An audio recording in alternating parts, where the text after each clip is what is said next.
বিধান ইমানের দাবি করেছে তাদেরকেও আমি পরীক্ষা করেছি।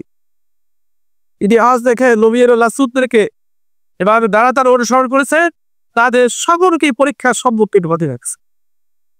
জামাত ইসলামীকে আল্লাহ পরীক্ষা করছে, এটা আল্লাহ বলছে আমাকে তো জানতে হবে যে কে তোমাদের ভিতরে মানে দাবি শক্ত আছে। আর ইদানের পরীক্ষা একটা পর্যায়ে তোমাদের কিছু সংখ্যক লোককে আমি শাহাদাতের মর্যাদা দিব। বুঝছে না? আমাদের নেতৃত্বকে আল্লাহ শাহাদাতের মর্যাদা দিয়েছে, তারপরও বাতিলের কাছে মাথা রাখতে বই। এটা যদি করতে পারো তাহলে আল্লাহ বলছেন আল্লাহু লা ইউহিব্বুজ জালিমিন। জেনে রাখো এবারের পরীক্ষায় যদি উত্তীর্ণ হতে পারো এবং সর্বোচ্চ কোরবানি ত্যাগ পেশ করতে পারো তাহলে জানেন তারা তাদেরকে আল্লাহ ভালোবাসেন না।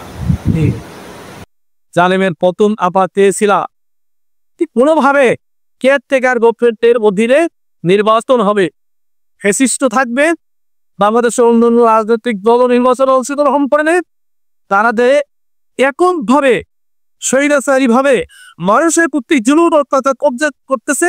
এর থেকে অন্তত আমরা আমার এই জাতি মুক্তি পাব। কিন্তু আল্লাহ বলছেন না, ওদের অপরাধের মাত্রাটা এমন পর্যায়ে কষে গেছে যে ওদেরকে ভিন্নভাবে আমি শায়েস্তা করব।